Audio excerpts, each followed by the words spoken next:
Greetings moviegoers, and welcome back to another Midnight Movie Madness. It's been a while, I know, so let's not waste any more time and dive right into Spider-Man Homecoming.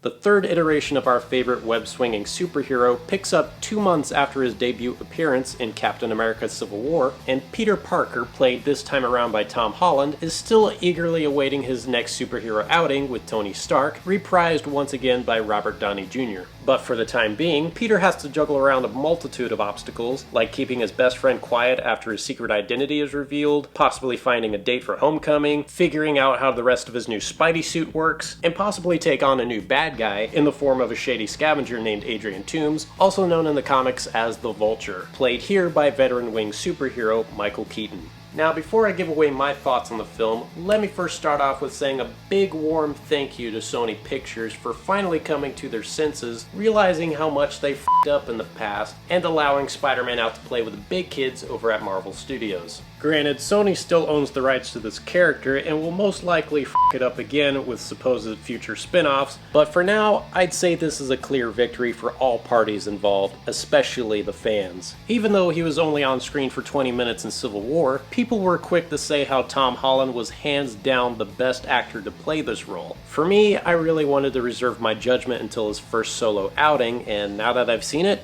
yeah, I couldn't agree more. He finally solved the problem that many fans have with both Tobey Maguire and Andrew Garfield in getting the awkward nerdiness of Peter Parker, as well as the sharp-witted jokey nature of Spider-Man, down to a T. This is probably the most fun and joyous we've ever had with this character, and it also helps that he's in a high school environment with kids who look and act like real high school students, the biggest standouts being the aforementioned best friend, played by Jacob Batalon, who almost got the title for funniest character in the whole movie had it not been for Zendaya's Ali Sheedy type loner girl, who easily had the best lines of dialogue that left me cracking up all the way through. And that's another thing. If this weren't a superhero movie or didn't feature any of the awesome action set pieces, this would still be considered on its own as a great coming-of-age high school comedy, and that's all thanks in large part to the clever writing, strong direction, and the onslaught of amazing performances. I also love the dynamic that goes on between Peter and Tony that winds up defining this whole movie, the fact that Peter now has a younger, more attractive aunt, played by Marissa Tomei, and most of all, they gave us a villain that might actually be my favorite to come out of the MCU thus far. His motivations are certainly much smaller scale compared to other adversaries we've met in the past, but they're sympathetic enough to the point where you almost want to side with him more than you would for someone like Tony Stark, and while he's not on screen a whole lot, Michael Keaton makes the most out of it by bringing the right amount of menace and intensity that even his Vulture costume couldn't match up to. So yeah, there's a lot I clearly enjoyed about this movie, but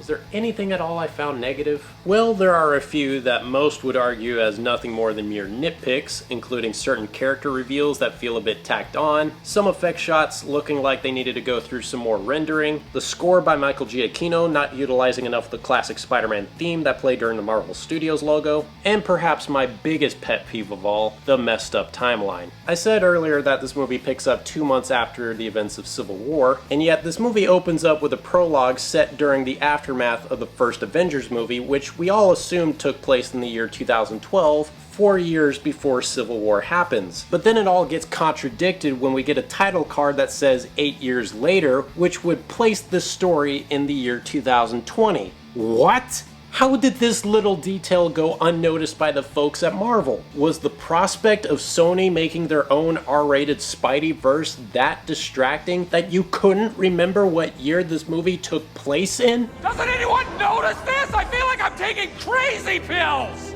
Other than that bit of gross negligence, Spider-Man Homecoming is one of the most fun and lighthearted entries to come out of the studio thus far, and about as near perfect a Spider-Man movie could possibly be outside of Sam Raimi's Spider-Man 2. And for that, it gets a 9 out of 10 in my book.